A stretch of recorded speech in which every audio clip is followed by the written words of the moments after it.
Hello மக்களே, இப்போ பார்த்தீங்கன்னா சம்மர் வெக்கேஷன் ஸ்டார்ட் ஆயிடுச்சு. என்னடா இப்போ சொல்கிறா அப்படின்னு பார்த்தீங்கன்னா, என் பொண்ணுக்கு இப்போ 2 டேஸாக தாங்க சம்மர் வெக்கேஷன் ஸ்டார்ட் ஆயிருக்கு. இந்த லீவில் உருப்படியாக எதாவது பண்ணலாம் அப்படின்னு சொல்லிட்டு என் பொண்ணாக தான் கேட்டா, அம்மா நான் 2 வீலர் ஓட்ட கற்றுக்கிறேன் அப்படின்னு சொல்லிட்டு எங்கள் தெருவில் எல்லா பசங்களும் ஓட்டி பழகிக்கிட்டு இருக்காங்க.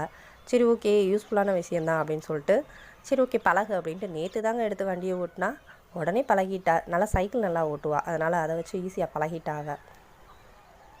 லீவில் சும்மா டிவி பார்த்துட்டு, மொபைல் பார்த்துட்டு, ரீல்ஸ் பார்த்துட்டு இந்த மாதிரி டைம் வேஸ்ட் பண்ணுறதுக்கு இந்த மாதிரி யூஸ்ஃபுல்லாக ஏதாவது அவங்க கற்றுக்கலாங்க. நியர்லி 1 hour ஓட்டிகிட்டு இருந்தாங்க. அப்புறம் நைட் ஆயிடுச்சு. சரி போதும் பாப்பா, அதோட ஸ்டாப் பண்ணிக்கலாம், நாளைக்கு பழகலாம் போதும் அப்படின்னு சொல்லிட்டேன். இப்போ இருக்க பசங்களாம் ரொம்ப டேலண்டடுங்க. எந்த ஒரு விஷயத்தையுமே ஈஸியாக கற்றுக்குறாங்க. நம்மலாம் எத்தனை நாள் பழகிருக்கோம். எனக்கெல்லாம் நியர்லி 4 days கிட்டே எங்கள் டாடி சொல்லி கொடுத்தாங்க.